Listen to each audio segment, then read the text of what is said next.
কেন এই আলোচনা করছি ভালো তারে বুঝুন। যুগে যুগে আমার নবী সরল পিরান উম্মাতগুলোকে একদল মানুষ কোরআন দেখিয়ে শেষ করেছে, একদল মানুষ নামাজ দেখিয়ে শেষ করেছে, একদল মানুষ দাড়ি টুপি দেখিয়ে শেষ করেছে, একদল মানুষ হজ দেখিয়ে শেষ করেছে। কিন্তু মনে রাখবেন, যারা রসুলের সঙ্গে উম্মাতকে জুড়েছে, ওই উম্মাত আল্লাহ পেয়ে গেছে। আমি কি বুঝাচ্ছি বুঝছেন তো নাকি না ভুল বুঝছেন? যে হুজুর মনে হয় ঘন ঘন এসে গেছে, এই হুজুর আর চলবে না।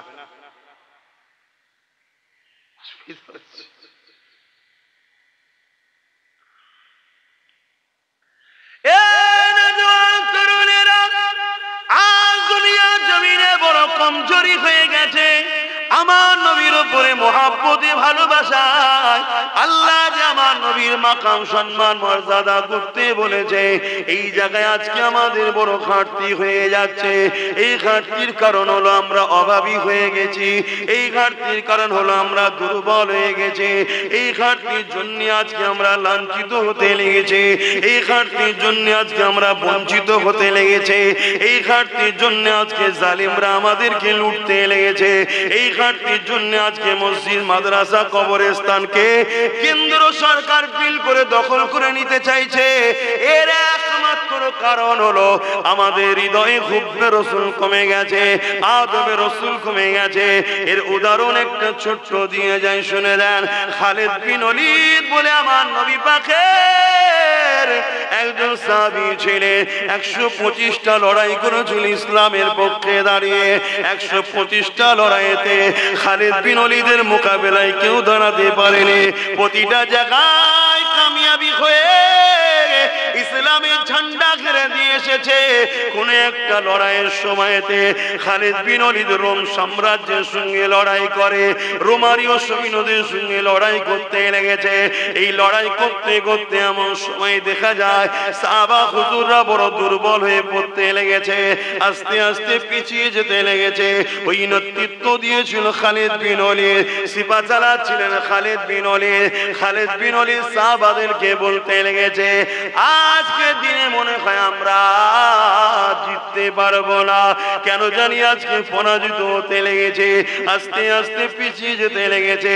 এক সাহাবী দ্রুত ঘোড়ায় চেপে মদিনা আনসারী ও মুহাজিরিন এক কথায় মদিনাবাসীদেরকে খবর দিতে এসেছে, ও মদিনা মানুষেরা, আল্লাহ নবী সাহাবারা আজকে পরাজিত হতে লেগেছে, তারা পিছিয়ে যেতে লেগেছে।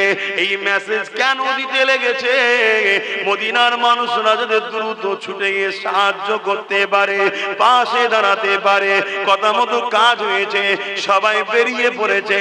কিন্তু হঠাৎ করে দেখা যায় একজন নেকাব পরা, পুরো শরীরকে ঢাকা, ঘোড়ার পিঠে উঠে খুব দ্রুত যেতে লেগেছে। যে সাহাবীটা খবর দিতে এসেছিল ওই সাহাবীটা ফলো করতে লেগেছে। তার ঘোড়া চালাবার স্টাইল দেখে মনে হচ্ছে ইনি কোনো একটা বড় যোদ্ধা হবে, তাই এমন করে সে পুরো চেহারাখানা ঢাকা রয়েছে, পুরো শরীরটা ঢাকা রয়েছে। ওই সাহাবী বড় চিন্তায় পড়ে গেল, এটা কোনো জাসুস নাই তো, আমার সাহাবাদের ক্ষতি করতে যেতে লেগেছে। এই সাহাবী ভাইটা দ্রুত ঘোড়া চালিয়ে যায়। যেতে যেতে দেখা যায় ওই যে পুরো শরীরকে ঢাকা, পুরো চেহারাকে ঢাকা, ওই যে ঘোড়ার পিঠে যে দ্রুত এসেছিল, তিনি এমন করে যুদ্ধের ময়দানে এসে খালিদ বিন ওলীদের চতুর্দিকে ঘুরতে লেগেছে, সুযোগ যেন একটা খুঁজতে লেগেছে, চঙ্গন করতে লেগেছে। এই অবস্থা দেখে খালিদ বিন ওলীদ বলেছিল, হে আপনি নেকাব পরা, আমার চতুর্দিকে কেন ঘুরতে লেগেছে? এমন একটা সময় এসে যায় যে সময় চেহারা নেকাব তুললে অন্য কেউ দেখতে পাবে না। সেই সময় যখন চেহারা নেকাবটা খুলেছে, খালিদ বিন ওলীদ দেখতে লেগেছে এটা অন্য কেউ না, আমার প্রাণের স্ত্রী। হযরত খালিদ বিন ওলীদ জিজ্ঞাসা করে, আমার প্রাণের স্ত্রী, কেন আপনি ময়দানে এসেছেন কি ব্যাপার? ওই সময় বিস্তারিত খুলে বলল, এক সাহাবী ঘোষণা দিয়েছিল আজকে যুদ্ধের ময়দানে আপনারা পরাজিত হতে লেগেছে। আমি অবাক হতে লাগলাম, খালিদ বিন ওলীদ যে যুদ্ধে সিপাহসালার হয়, ওই যুদ্ধ তো কখনো হারে না, ওই যুদ্ধে তো কখনো পরাজিত হয় না। আজ খালিদ বিন ওলীদের নেতৃত্বে কেন পরাজিত হতে লেগেছে? আমি ঘরের মধ্যে তালাশ করতে করতে করতে আপনার এই টুপিটা পেলাম। এই টুপিটা হলো আপনার পরাজিতর কারণ মনে হয়। খালিদ বিন ওলীদ আল্লাহু আকবার বললেন, পাগড়ি খানা খুলে স্ত্রী থেকে টুপিটা নিলেন, মাথায় দিলেন, পাগড়ি পরে নিলেন, আল্লাহু আকবার বলে ঝাঁপিয়ে পড়লে। যে যুদ্ধে সবাই ঠিক করেছিল হেরে যাব, ওই যুদ্ধে জয় হয়ে বিজয় হয়ে ইসলামের ঝান্ডা কেড়ে ঘরে ফিরে আসে। আরো জোরে বলুন সুবহান।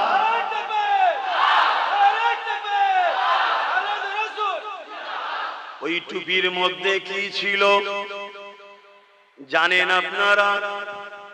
ওই টুপির মধ্যে আমার নূর নবী, হায়াতুন নবী, রাহমাতাল লিল আলামিনের দাড়ি মুবারক ছিল।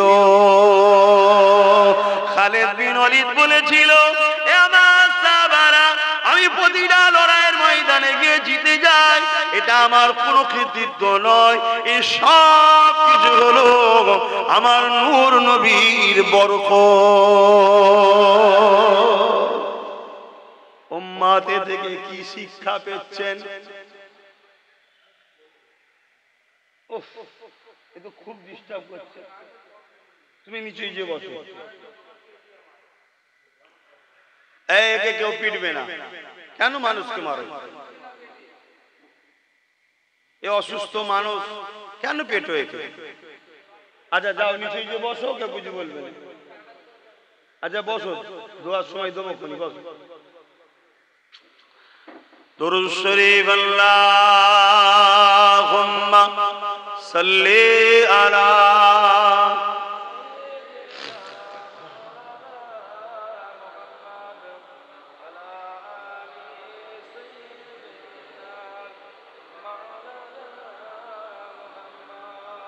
কি গো আমার আব্বা জানেরা, ভাইরা, মায়েরা, বোনেরা, কি মনে হচ্ছে হুজুরের ছেলে নিয়ে এসছিস? কোরআন হাদিস বলছে না তো, মনে হচ্ছে তো নাকি? হ্যাঁ, কিছু কিছু গাদ্দার আছে, খোঁটা দেয় আবার, কোরআন বলে কই? শয়তান এরা, মুনাফিক এরা তোমাদেরকে ধোঁকা দেয়। যদি বলো কেন আমি কোরআন বলছি না তো কি বলছি? নবী সাহাবাদের জীবনী, নবীর জীবনী যদি দেখো, এর মধ্যে তো পুরো কোরআনের ব্যাখ্যা তাফসীর তোমরা পাবে। জোরে বলুন সুবহানাল্লাহ। কোন মাইলাল বলতে পারবে নবী সাহাবারা নবী কোরআনের বাইরে গেছে? তাহলে যা বলবো সবটাই তো কোরআনের মধ্যে, কিন্তু তোমাদেরকে বোকা বানায়। হায় হায় হায়, আজকে কোরআন পড়ে মানুষের ঈমান চুরি করছে এই সমাজে। আমার কথা কি কষ্ট হচ্ছে? আমাকে ঝগড়াটে হুজুর লাগছে? লাগে লাগে লাগে, লাগুক গে যাক, কেননা আমার আল্লাহ গুস্তাগে নবীদের জবাব আল্লাহ নিজে দিয়েছে। জোরে বলুন সুবহানাল্লাহ। যখনই নবীর বিরুদ্ধে কেউ করেছে, আল্লাহ সঙ্গে সঙ্গে জবাব দিয়েছে, এবং জবাব দিতে দিতে দিতে দিতে এক জায়গায় এত খাতারনাক জবাব দিয়েছে, আজকের দিনে বললে তো আমাদের নামাজি মুসল্লিরা আবার বলবে হুজুরি সব কথা বলবে কেন? জানতে হবে তোমার নামাজ রোজা গেছে বাপ। কথা শুনছেন না? আল্লাহ জবাব দিতে দিতে দিতে দিতে এক জায়গায় এমনও জবাব দিয়েছে, হাবিব কেন মনে দুঃখ করছেন? কেন মনে দুঃখ করছেন? বলবো বলবো বলবো বলবেন না তো? হুজুরের ছেলে সব কথা বলে কেন মাইকে? হ্যাঁ, জানতে হবে ঈমান গেছে। আল্লাহর কোরআনের কথা বলা যাবে না? আল্লাহ জবাব দিতে দিতে দিতে দিতে এক জায়গায় বলেছে, হাবিব মনে দুঃখ নেবেন না, আপনার বিরোধী যারা তারা করে না, আপনার বিরোধী যারা করে বলতে বলতে বলতে বলতে বলছে, হাবিব ওদের জন্মের সমস্যা আছে। কথা মাথায় বুঝছেন না, বোঝেন না? জারদ সন্তান, তারা ছাড়া আপনার বিরোধী কেউ করে না। কিছু মাথায় ঢুকলো? কথাই ঢুকছে না, ঢুকে না? এখন যদি কোনো বক্তা দেখেন নবীর বিরোধী করছে, কোন নামাজি দাদি দেখেন নবীর বিরোধী করছে, কোন মুফতি মৌলানা যদি দেখেন নবীর বিরোধী করছে, এ কথা বলছে না তো? কোন ইমাম যদি দেখেন নবীর বিরোধী করছে, আপনাকে কোরআনের ওই আয়াতটার কথা মনে করতে হবে না? হবে না? কথা বলছে না তো?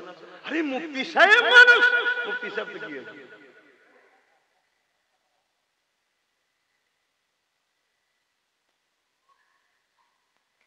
কি হলো?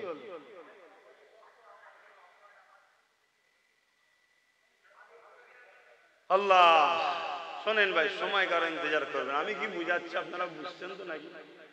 আপনারা শ্রেষ্ঠ নবী, শ্রেষ্ঠ উম্মত, আপনাদের বক্তা, আপনাদের ইমাম, আপনাদের মুফতি এমন লোক যেন না হয় যাদের সম্বন্ধে আল্লাহ কি বলছে?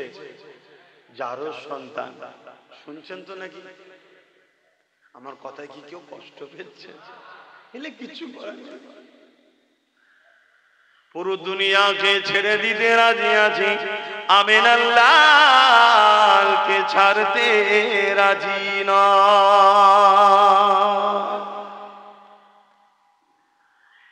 এ যুবকেরা, এ নবী পাকের প্রেমিকেরা, হযরত খালিদ বিন ওয়ালিদের ওয়াকিয়াটা শুনে কি তুমি জ্ঞান পেলে? কি আমার বাপ মায়েরা জ্ঞান পেলেন? এ থেকে এই উপলব্ধি করা যায় আমার নবী পাকের একটা দাড়ি মোবারকের বরকতে প্রতিটা লড়াইয়ের ময়দানে কামিয়াবি হয়।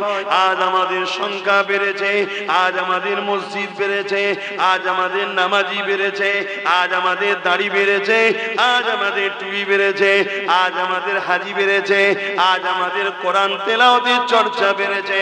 সব বেরো আমরা ধ্বংসের দিকে, সব বেরো আমরা পরাজিত, সব মারার পর আমরা আজকে শেষের দিকে। এতদিন ধরে আমাদের ওয়াকাফকে ঝেড়ে ঝেড়ে সবাই খাচ্ছে, আজকে সব থাকার পরও আল্লাহর ঘর মসজিদ গুলোকে, মাদ্রাসা গুলোকে মিটিয়ে দিবা ষড়যন্ত্রের জন্য আইন পাস হতে লেগেছে। আমরা কিছু করতে পারছি না। এর কারণ হলো একটা, বড় প্ল্যান করে বলে চলে কলে কৌশলে এই জালিমদেরই অর্থে টানা, এই জালিমদের অর্থে লালন পালন করা, এই জালিমদের অর্থের একজন আলেম, এই জালিমদের অর্থের একজন মুক্তা মুনি সাহেব পীর সাহেব ঘুরিয়ে ফিরে তোমার আমার অন্তর থেকে আল্লাহ নবীর মুহাব্বত আদব কেড়ে নিয়েছে। যেটাকে বলা হয় ঈমান, ঈমান অর্থাৎ বার করে নিয়েছে বা ঈমান দুর্বল করে দিয়েছে। এত থাকার পর আজ আমরা কিছু করতে পারি না। অথচ বদরের জমিনে মাত্র 313 জন থাকার পরও জালিমদেরকে মজা চেখিয়ে দিয়েছে, জালিমদেরকে জবাব দিয়ে দিয়েছে। আর একটু আগে চলুন, সাহাবাদের মাকাম নাই অনেক বড়। এ যুবকেরা, তরুণেরা, আজ থেকে 500-600 বছর আগে মসজিদে আকসাকে সেলিবিয়ারা দখল করে নিয়েছিল। যে মসজিদে আকসা নিয়ে আজ পৃথিবী জুড়ে চর্চা চলছে, জানেন তো নাকি? কোথায় আছে জানো? প্যালেস্তাইনে। প্যালেস্তাইনে প্যালেস্তাইনবাসী কি করেছিল? দুধ কলা খেয়ে সাপ পুষেছিল, বোঝেন না? হিটলার যখন ইহুদি মারছিল, বলবো একটু, আব্বারা কি বলছে শুনবেন না? হিটলার যখন ইহুদিদের ঘরে মারছিল, 90 লক্ষের উপরে ইহুদিকে বা 60 লক্ষ গ্যাস চেম্বারে ভরে মেরে দিয়েছে। দুনিয়ায় সবাই বা ঝুলু, ওই মারা হচ্ছে কেন, মারছে কেন, মারছে কেন, মারছে কেন চিল্লে ছিল।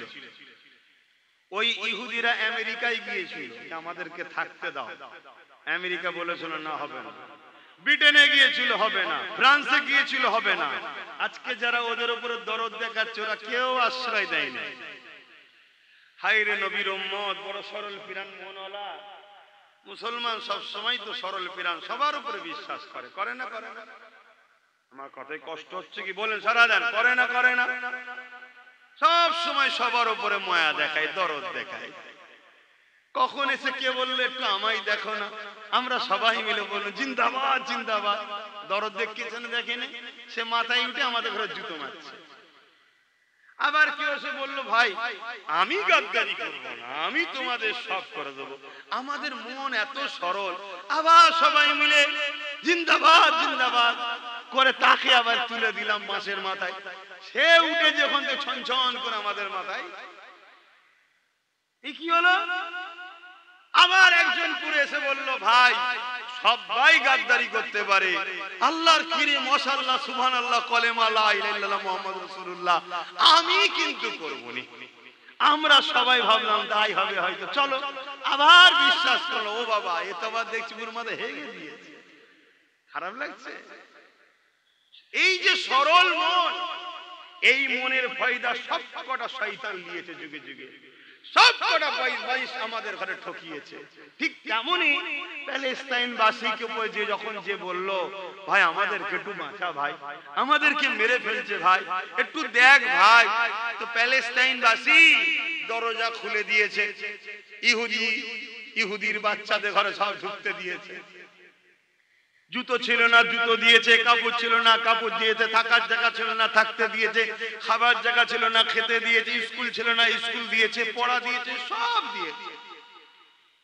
আস্তে আস্তে আস্তে আস্তে আস্তে আস্তে দখল করেছে, আস্তে আস্তে আস্তে আস্তে দখল করেছে। গুড়া শেকড় অনেক দূর ছেড়ে দিয়েছে।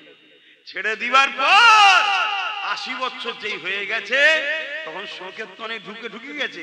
তখন বলছে প্যালেস্তাইন বাকি যেটুকু তোরা আছিস বেরো ওখান থেকে, আমাদের ছেলে বুলে বেড়েছে, পুরো দেশ এখন আমরা লোক। আরে তোকে তো আমি আশ্রয় দিলাম, আমি খেতে দিলাম, আমি পড়তে দিলাম, আমি জামা কাপড় জুতা দিলাম, তুই আমাকে তেড়িয়ে দিচ্ছিস মানে? সব জানি না, তোর ইনসাফ নেই। ইনসাফ যদি থাকতো তাহলে হিটলার মারতো। কথা বুঝে আসছে না? আর হিটলার কিছু ইহুদি রেখে গেছে, চেয়েছিল সব মেরে দেবে, কিছু ইহুদি রেখে গেছে, এই জন্য বলেছিল দুনিয়া একদিন বলবে হিটলার ঠিক করছিল, এজন্য বীজ রেখে গেলাম। কি বীজ? দুনিয়া বুঝবে। কথা বুঝে আসছে না? ওই জন্য হিটলার বলেছে যে আমি কিছু বীজ রেখে গেলাম, একদিন দুনিয়া বলবে যে হিটলার ঠিকই করছিল। কেউ না বলুক, আজ তো আমার মনে হচ্ছে ঠিকই করছিল। কথা বুঝছেন? আপনাদের কারো কি খারাপ লাগলো? লাগতে পারে, স্বাভাবিক, মানুষের মতের রায় আছে। কথা বুঝে আসছে? কিন্তু বাপ একটু গভীরে ঢুকতে হবে। তো যাই হোক, লাস্টে কি করলো? মসজিদে আকসাকে দখল করতে চাইছে। কেন? ওই মসজিদে আকসাকে ওরা ভেঙে ওখানে তৃতীয় টেম্পল তৈরি করতে চাইছে। ওদের ধারণা যতদিন মসজিদে আকসা আছে ওদের মাসিহ দাজ্জাল আসবে না। শুনছেন তো নাকি? তার জন্য কত জুলুম হচ্ছে বলেন তো, কত জুলুম। তবে হ্যাঁ, একটা কথা এখানে বলতে হয়, পৃথিবীর দামি দামি শক্তিশালী সৈন্যগণ দেশগুলো সবাই ওই প্যালেস্তাইনের বিরুদ্ধে ইসরায়েলের সাথ দিয়েছে, তথাপিও প্যালেস্তাইনের পক্ষে কেউ সাথ দেয়নি। না আরব দুনিয়া দিয়েছে, না মিশর দিয়েছে, তথাপিও সামান্যটুকু একটু দেশ এই বিশাল শক্তির মোকাবেলা আজও করে যাচ্ছে। এটা অন্য কোনো শক্তি না, এটা ঈমানের জোরে করে যাচ্ছে। প্যালেস্তাইনের দিকে বড় বড় মিসাইল আছে, কামান আছে। কথা বুঝে আসছে? আর কি বলে, ইসরায়েলের দিকে আর প্যালেস্তাইনের দিকে তো ইট পাথর চামগুলতি এসবই রয়েছে, কিছু আছে। তারপরেও কিন্তু নোয়াতে পারছে না। এইভাবে তারা বিশ্বাস করে ঠকেছিল। আমরাও ঠিক বিশ্বাস করে ঠকেই যাচ্ছি, ঠকেই যাচ্ছি, ঠকেই যাচ্ছি। ঠকতে ঠকতে তবুও বলতাম পুকুরে আমার চারানা আছে। কি বলতাম? বলেন না, পুকুরে চারানা আছে, বারানা আছে, কিন্তু জীবনে একটা মাছের পাতা পাইনি। মানে সব ছেড়ে লাই, ছেড়ে লাই, যে চাষ করেছে ছেড়ে লাই। এ আছে না? নাই। তথাপিও বলি আছে। এতদিন আমাদের ওয়াকফ সব ঝেড়েই খাচ্ছে সবাই, তবুও বলতাম আমাদের। কেন্দ্র সরকার বলছে ওই আমাদের বলাটাকেও বাধ্য দেবে, সব দখল করলো। ঠেলা এবার সামলাও না।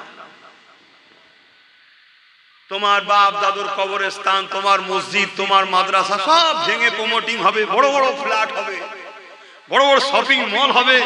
কি মসজিদ রেখে কি হবে? শপিং মল হয়ে যাক, মার্কেটিং করতে যাব, এই ফুর্তিতে হয়তো অনেকে থাকবে। কিন্তু মনে রেখে দিও এর পিছনে একটা কারণ আছে। কারণটা কি? আজ থেকে যদি 1000 বছর আগের কোনো মাদ্রাসা থাকে, তার মানে প্রমাণ হলো 1000 বছর ধরে ভারতে মুসলমান আছে, তাই তো নাকি? 1000 বছরে যদি মসজিদ থেকে, গুজরাটে একটা মসজিদ আছে 1300 বছর বয়স, তার মানে 1300 বছর ধরে মুসলমান আছে। 1000 বছরের কবরস্থান থাকা মানে 1000 বছর ধরে আমাদের লোক এখানে আছে, মরছে, দাফন হচ্ছে। তোমাকে মারা অত সহজ নয়, পুরো নির্মূল করে দেওয়া অত সহজ নয়। কেন? তুমি এদেশের প্রমাণ দিচ্ছে 1000 বছর ধরে আছো। আর যখন সবগুলো দখল করে নেবে, তোমার 30 বছরের মসজিদ, 40 বছরের মসজিদ, 50 বছরের কবরস্থান এ কোনো মাইনে রাখে নে। কেন? একটাই কথা বলবে, এ সব স্বাধীনতার পরে অন্য দেশ থেকে ঢুকেছে। তারা কিছু মাথায় ঢুকছে, খাও না, শপিং মহলে যাবে, কেনাকাটি করবে, কত সুন্দর লাগবে। কষ্ট হচ্ছে আমার কথায়? মুসলমান ঘরের ছেলে মেয়েরা, তরুণেরা, বাপেরা, এ নবী পাকের প্রেমিকেরা, আল্লাহ নবী, নূর নবী, দয়া নবীকে মহব্বত করে, নবী পাককে প্যার করেন, নবী পাকের সঙ্গে যা জড়িয়ে আছে ওইটাকেই মহব্বত করেন। নামাজ পড়েছি, রোজা রেখেছি, হজ করেছি, যাকাত দিয়েছি, মসজিদের মহব্বত নেই, মাদ্রাসার মহব্বত নেই, কোরআনের মহব্বত নেই, কবরস্থানের মহব্বত নেই। এই নামাজ রোজার কি মুখাপেক কি নাকি আমার আল্লাহ? তরুণেরা, আজ আমরা ইমানে দুর্বল হয়ে গেছি। ইমান কোন জিনিসটাকে বলে? ইমান হলো নবী পাকের মহব্বত, ভালোবাসার নাম। যা তিনি যত নবীর মহব্বত, ভালোবাসা, আদব আছে, তার ইমান তত মজবুত রয়েছে। আজ থেকে 500-600 বছর আগে ওই মসজিদে আকসাকে এমন করে সেলিবিয়া সৈন্যরা দখল করেছিল। তখনকার সময় পৃথিবীর বুকে সব থেকে শক্তিশালী সৈন্য তারা ছিল, সেলিবিয়া সৈন্য তাদেরকে বলা হয়। এমন করে সেই সময়তে আল্লাহ পাকের একটা বান্দা, নবী পাকের একজন প্রেমিক, যিনার নাম হল হযরত সালাউদ্দিন আইয়ুবী, তিনি এমন করে 12,000 সৈন্য নিয়ে আল্লাহর ঘর মসজিদকে উদ্ধার করার জন্য এগিয়ে যাচ্ছে। আর আজকে আমরা 40-50 কোটি থাকার পরও একটার পর একটা মসজিদ মাদ্রাসাকে অপমান করা হচ্ছে।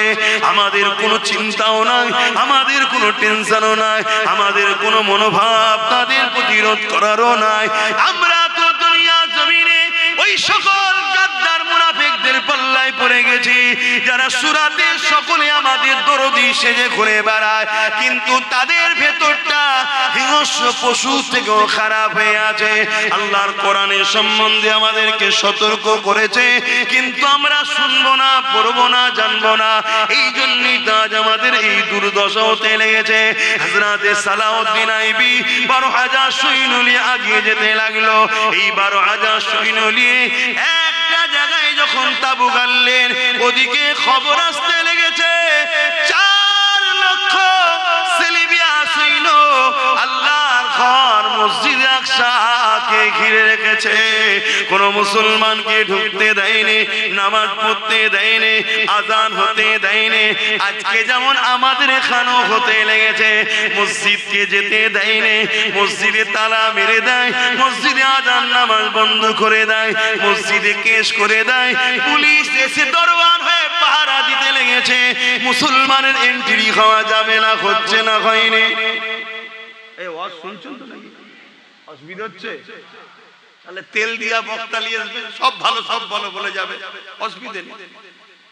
আর যদি বলেন যে না আমার, তাহলে আমার বাবা শুনতে হবে। হক কথা না বললে আল্লাহ কিয়ামতের দিন এই জিভকে জাহান্নামের কাঁচি দিয়ে কাটবে বা টেনে পেরেক দিয়ে কপালে মারবে। শুনবেন না শুনবেন না? শুধু শুনবেন না হকের পক্ষে থাকবেন? তো হকের পক্ষে থাকা তো বাপ খুব কষ্ট। পারবেন? সব ঘুমিয়ে পড়লো নাকি? আলো দিয়ে আরো সমস্যা দেখতে পাচ্ছেন, ঘুমিয়ে পড়েছেন তো? হকের পক্ষে থাকবেন? ছদ্মবেশী বেঈমানকে সাপোর্ট করবেন আর হকের পক্ষে থাকবো বললে হয়?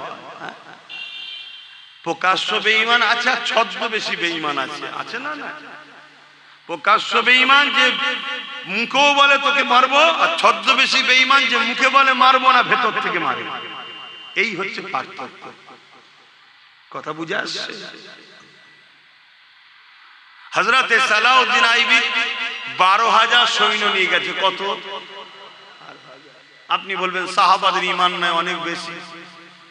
500 বছর আগেরকার কথা বলছি। 12,000। আর অপর দিকে সেলিবিয়ারা কত? 4 লক্ষ।